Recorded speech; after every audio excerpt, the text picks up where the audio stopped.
जय हिंद, जय भारत। मित्रों, कल से सीज फायर के बाद पाकिस्तान ने अपना सपोला रंग दिखा दिया। 2 घंटे बाद वह अपने सीज फायर को तोड़ दिया। उसका चरित्र ऐसा ही रहा है। फिर उसकी पिटाई हुई और फिर वो शांत है। आगे भी कोई गारंटी नहीं है कि वह ऐसा न करे। और भारत की सेना और भारत का शीर्ष नेतृत्व इस बात को पूरी तरह समझता है। और यह जो सीज फायर घोषणा की गई है वो भारत के लोगों को राहत देने के लिए, सामान्य जनजीवन बहाल करने के लिए, भारत को विश्व में विश्व गुरु बनाने के लिए आगे के 20 सालों के पूरे भविष्य को देखते हुए की गई है। और ये एक अच्छा जो है कदम है। जो बुद्धिमान लोग हैं, जो कूटनीतिक लोग हैं, जो विश्लेषण करने वाले लोग हैं, जो सेना के ऐसे लोग हैं, वो सब जानते हैं कि बहुत ही अच्छा निर्णय है। इससे अच्छा निर्णय कोई हो नहीं सकता। लेकिन मैं देख रहा हूँ कुछ सोशल मीडिया पर और कुछ लोग ऐसे, कुछ युवा, कुछ कांग्रेसी और कुछ राष्ट्र विरोधी ताकत जैसे लोग इंदिरा गांधी को अचानक सामने लेके आए। इंदिरा गांधी इस देश की वास्तव में एक लीडर थी और उन्होंने जो 71 में किया वो उस समय की परिस्थिति के अनुसार किया।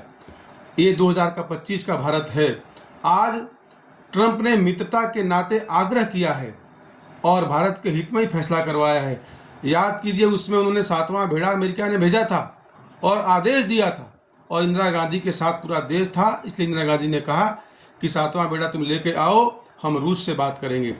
उस समय बांग्लादेश पूरी तरह से परिपक्व रूप से राष्ट्र बनने के लिए तैयार था। वहाँ के लोग पूरी तरह तैयार थे। आज वो बलोच में स्थिति नहीं है। तो दोनों की तुलना करना ठीक बात नहीं है। कुछ लोग तो फ्रस्ट्रेशन में खास करके मोदी को गाली देने के लिए ही कूद पड़े हैं, जो सार्वजनिक स्थानों पर अपने आप को भाजपाई कहते हैं, राष्ट्र हितकारी कहते हैं, लेकिन जैसे ही मौका मिलता है गाली देने का, मोदी को गाली देते हैं। वे लोग हैं जो टमाटर का भाव अगर 2 रुपये बढ़ जाए, वो लोग हैं जो भी 2 दिन खाना सप्लाई बंद हो जाए तो महंगाई के नाव पे कपड़े खोल के रोड पे आ जाएंगे। तो थोड़ा विचार करना होगा हमको कि आज 2025 का भारत है जो 2047 तक विश्व का 1 नंबर शक्ति बनना चाहता है। वह सिर्फ जो है डंडे हाथी लेकर लड़ाई करने से, आप जानते हैं रूस ने लड़ाई की, क्या स्थिति हुई। इजराइल लड़ाई कर रहा है, क्या स्थिति है। युद्ध हमारा विकल्प नहीं है। डोभाल जी ने कहा है युद्ध इसलिए ज़रूरी है थोड़ा बहुत कि सामने वाला को सबक सिखाना है। वो हमने सबक सिखा दिया और ये अंतिम सीज फायर नहीं है। अगर वो कुछ बोलेंगे तो फिर उनकी पिटाई होगी, लेकिन फिर भी कुछ लोगों को तो बहाना चाहिए मोदी को गाली देने का। और मैं मानता हूँ कि वो लोग मूर्ख या तो हैं या अपनी मूर्खता सिद्ध करने में लगे हैं, या मोदी विरोधी उनका अंतिम लक्ष्य है। मैं मानता हूँ भारत के जो राजनीतिक वर्ग है, आध्यात्मिक वर्ग है, सामाजिक वर्ग है और इतने बौद्धिक वर्ग के लोग हैं, उन्होंने सबने माना है कि इससे अच्छा निर्णय आज की परिस्थिति में नहीं हो सकता। अमेरिका भारत का आज दोस्त है। व्यापारिक संबंध चीन से भी अच्छे हैं, चीन भी हमारे साथ है। दिखावे के तौर पे उसको कहना ही पड़ेगा। तो इसको आप इस रूप में लें और हमारी सेना पूरी तरह छूट है। अगर वो ड्रोन भेजेंगे तो रात को फिर पिटाई हुई, फिर चुप हुए और अब पाकिस्तान टूटने की कगार पर खुद है। तो मेरा देशवासियों से और खास करके जो युवा पीढ़ी है, जो ध्रुव राठी को देखती है, जो नेहा राठौड़ को देखती है, ये वो लोग हैं जो अपने टीआरपी बढ़ाने के लिए काम कर रहे हैं, देश के लिए नहीं काम कर रहे हैं।